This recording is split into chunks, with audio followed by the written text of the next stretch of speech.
Apa itu dogma? Mengapa dogma penting dalam ajaran gereja Kristen? Itulah pertanyaan yang hendak saya jawab dalam kesempatan ini. Kata dogma dari bahasa Yunani dokeo yang berarti mengerti, meyakini. Jadi dari pengertian awal ini, di sana kita sudah menemukan unsur percaya, unsur yakin. Memiliki dogma berarti ya, memiliki keyakinan. Orang yang memiliki dogma, memiliki keyakinan, dia tahu menjawab apa yang dia percaya, apa yang dia yakini.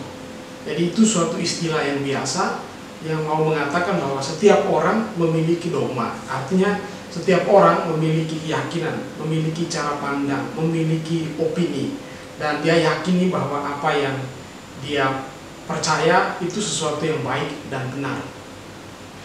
Ketika istilah ini masuk dalam kekristenan, dalam kategori kekristenan, istilah itu digunakan untuk menunjukkan kuasa mengajar gereja. Kata docere berarti mengajar.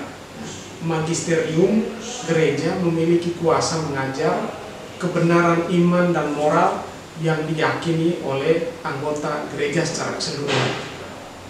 Nah, keyakinan gereja tentang kebenaran dogmatis itu juga awal mulanya dari suatu istilah yang biasa dalam dunia yuridis.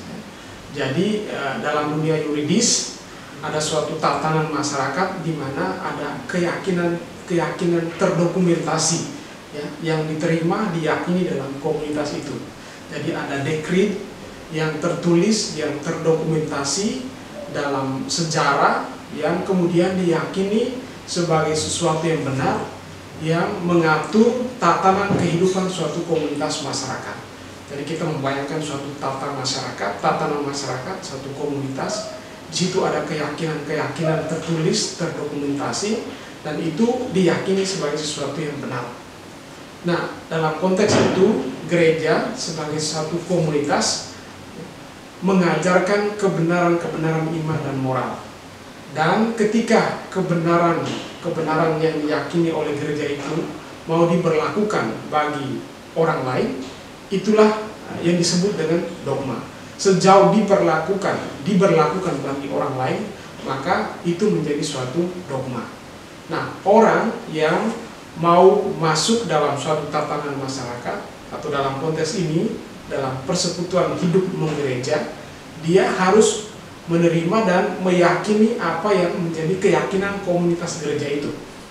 Dalam hal ini, ya, dia meyakini apa yang menjadi kebenaran dogmatis, ajaran-ajaran yang sifatnya benar dan kuat yang diyakini oleh gereja. Ya. Nah, jadi magisterium gereja memiliki kuasa untuk mengajar kebenaran di dalam persekutuan gereja.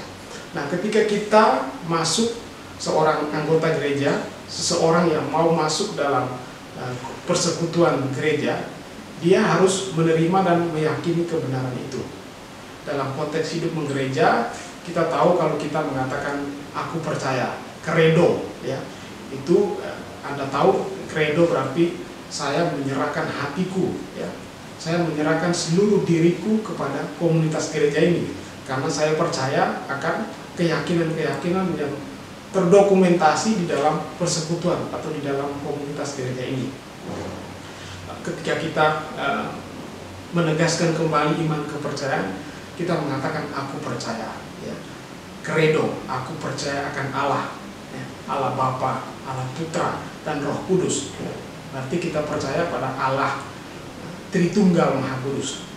Ketika kita mengatakan credo, kita juga percaya bahwa Allah Trinitas itu mengungkapkan dirinya dalam peristiwa Yesus Kristus, dan Yesus Kristus itu kita yakini sebagai dia yang sungguh insani, sungguh ilahi. Atau juga kita dalam ungkapan iman kita meyakini, menyebut di sana, ya, Maria sebagai Bunda Allah, Maria yang melahirkan Yesus yang adalah Putra Allah. Kita juga yakin bahwa Maria itu meskipun dia melahirkan Yesus, dia tetap perawan, dia Bunda Allah, ya. Dia dikandung tanpa noda, dia diangkat ke surga dengan seluruh jiwa dan raganya. Nah, semua itu ya dapat kita rangkum dalam kata credo, aku percaya. Dan di situ berarti saya sebagai anggota gereja, ketika saya mengatakan kemauan untuk ikut serta dalam persekutuan gereja, saya mengatakan saya percaya, aku percaya. Saya menyerahkan seluruh diriku di dalam gereja dan saya ikut percaya menghayati apa yang diajarkan oleh gereja. Nah, dalam arti ini, apa yang kita sebut dogma itu berkaitan erat dengan iman kepercayaan kita. Jadi, kalau saya mengatakan saya beriman, dalam hal ini beriman Katolik, ya, bagaimana cara saya mengekspresikan iman itu? Ya, dengan meyakini ajaran-ajaran yang diyakini oleh gereja, yaitu di sini ya, yang diyakini diajarkan sebagai kebenaran-kebenaran dogmatis. Jadi ada kaitan yang sangat erat antara dogma dan iman. Dengan kata lain, kalau orang mengatakan dia menjadi seorang Kristen, seorang Katolik, tetapi dia menolak ajaran-ajaran dogmatis, itu berarti dia secara esensial menolak iman akan gereja, iman yang diajarkan oleh gereja, kebenaran yang diajarkan oleh gereja. Tadi ya, iman akan Allah Bapa, Putra, Roh Kudus, iman akan Yesus Kristus, ya, penghormatan terhadap Bunda Maria sebagai Bunda Gereja. Jadi itu dua hal ya, iman dan ajaran dogmatis adalah dua hal yang tak terpisahkan. Iman diekspresikan, iman diungkapkan ya, dengan keyakinan-keyakinan yang ditunjukkan dalam kehidupan sehari-hari umat beriman itu, yaitu dalam ajaran-ajaran gereja, ajaran-ajaran dogmatis. Pada tahun 1990, Komisi Internasional, Komisi Teologi Internasional mencoba membantu kita untuk mengerti dan menginterpretasi ajaran-ajaran dogmatis. Ya. Dalam suatu dokumen, mereka menulis dan mencoba merumuskan apa itu dogma dan apa saja kriteria-kriteria penting yang membantu kita untuk menginterpretasi dan mengerti dogma-dogma. Kurang lebih Komisi Teologi Internasional mengatakan demikian, bahwa dogma adalah doktrin-doktrin di dalam gereja yang diajarkan oleh magisterium gereja yang sifatnya mengikat, yang definitif, ya, yang mengajarkan kebenaran iman dan moral bagi seluruh anggota gereja, seluruh secara total, secara menyeluruh, sehingga orang yang menyangkal kebenaran dogmatis itu dianggap sebagai orang yang heretik, ya, orang yang tidak sesuai dengan ajaran-ajaran gereja, karena dia menolak kebenaran-kebenaran yang diyakini oleh gereja itu. Nah, pertanyaannya, bagaimana kita sampai pada keyakinan bahwa dogma itu tidak dapat sesat, dogma itu benar, diyakini oleh umat dalam persekutuan gereja itu. Nah, hal yang mendasar, kriteria yang paling mendasar yang perlu kita mengerti sebagai pegangan untuk mengerti dan menginterpretasi suatu dogma.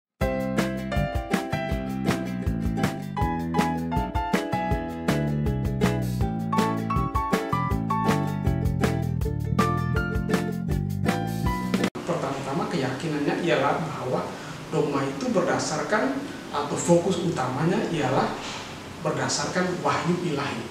Jadi ketika magisterium gereja mengajarkan suatu kebenaran iman, suatu dogma, itu pertama-tama berdasarkan ya, wahyu ilahi, ya, kitab suci dan tradisi gereja. Nah, jadi itu kriteria yang sangat penting.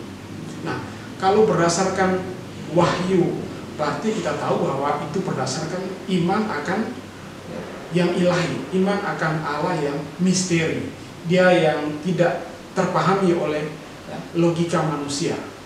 Nah, dengan kata lain, kebenaran-kebenaran dogmatis itu bukan sesuatu yang menjadi wacana rasional, sesuatu yang memuaskan rasa ingin tahu kita. Nah, bukan itu. Kalau Anda mau membaca dan mengerti ajaran-ajaran dogmatis, Anda harus pertama-tama kita harus mempunyai prinsip bahwa di sana kita akan menemukan kebenaran iman dan moral berdasarkan wahyu ilahi, berdasarkan tradisi gereja. Jadi tidak semua hal yang mau kita gali secara historis, secara kritis untuk menjawab pertanyaan-pertanyaan ilmiah kita tidak terjawab di dalam suatu ajaran dogmatis.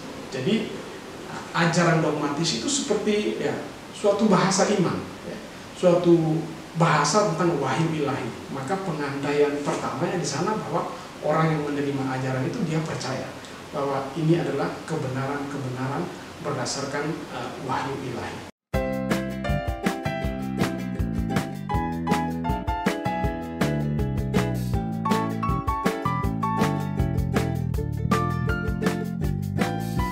Kriteria kedua yang penting untuk mengerti atau menginterpretasi dogma ialah kita perlu meyakini bahwa apa yang kita yakini sebagai rumusan dogmatis itu sudah teruji dalam keyakinan masyarakat, dalam praksis iman masyarakat jemaat Kristen awal. Jadi kalau kita menggunakan bahasa yuridis tadi, kita mengatakan bahwa suatu dekrit, suatu dokumen, dekrit yang terdokumentasi di sini maksudnya bahwa umat sejak jemaat awal itu menghayati keyakinan-keyakinan yang sekarang kita sebut sebagai ajaran-ajaran dogmatis itu dalam doa-doa mereka, dalam praktek kesalehan mereka. Jadi mereka ketika berdoa sudah menyebut Allah Bapa, Putra, dan Roh Kudus. Mereka di sana sudah dalam doa mereka, dalam kesalehan-kesalehan mereka menyebut dan menghormati Maria sebagai Bunda Allah, sebagai perawan, sebagai ibu gereja yang diangkat dengan seluruh jiwa dan raganya ke dalam kemuliaan surgawi. Jadi sebelum semua itu menjadi suatu rumusan dogmatis, seperti kita ketahui dalam rumusan kredo, misalnya dalam Konsili Nikea Konstantinopel. Sebelum itu, jauh sebelum itu, umat meyakini, menunjukkan itu, menghayati itu dalam praksis iman mereka.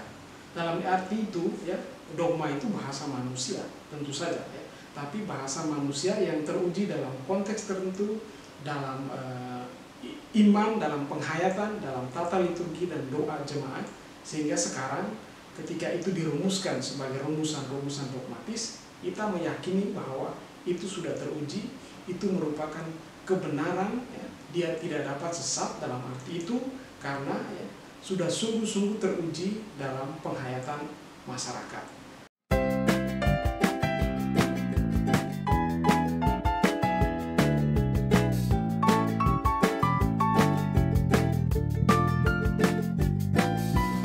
Terakhir, untuk mengerti dan menginterpretasi suatu ajaran dogmatis, sebetulnya dari kata tadi, kata docere yang berarti mengajar, siapa yang mengajar?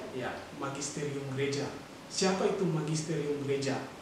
Jawabannya bukan pribadi tertentu, entah seorang paus, entah seorang uskup, entah seorang kardinal atau seorang ahli, siapapun. Jadi kalau kita menyebut magisterium gereja, itu berarti konsili, sidang akbar para uskup yang dipimpin oleh seorang paus. Kemudian paus itu tentu saja mendengarkan suara konferensi-konferensi para uskup, dan tentu sangat wajar juga bahwa suatu ajaran dogma itu sebelum sebagai suatu rumusan yang sudah baku, juga perlu mempertimbangkan pandangan orang-orang yang menjadi ahli dalam bidang-bidang tertentu yang relevan dengan suatu rumusan dogmatis. Jadi kita membayangkan kalau sekarang Paus Fransiskus mau mengeluarkan suatu dogma, tentu saja itu melalui suatu proses yang panjang dengan melihat dan mengujinya dalam pengalaman praktek kesalehan masyarakat, kemudian dengan suatu konsili di mana orang membahasnya, merumuskannya, melihat konteks yang terjadi di sekitar masyarakat, sekitar umat yang menghayati itu, sehingga kemudian menghasilkan suatu rumusan dogmatis. Jadi itu 3 kriteria yang kiranya penting bagi kita untuk mengerti, memahami, paham dasar apa itu dogma, mengapa dogma itu penting bagi iman Kristen. Mungkin kita perlu suatu kesempatan yang lain untuk menjelaskan secara lebih detail. Misalnya tadi saya katakan tentang dogma Trinitas, dogma Kristologi, dogma Mariologi. Tapi untuk saat ini kita perlu pertama-tama mendapatkan suatu pemahaman dasar saja. Nah, jika saudari dan saudara sekalian ingin memperdalam tema ini, Anda bisa melihat di blog saya kristusmedium.com. Di sana selain tema ini juga tema-tema teologi yang lain bisa Anda akses yang kiranya dapat memperkaya pemahaman dan juga terutama iman kita. Salam kasih, Tuhan memberkati kita semua.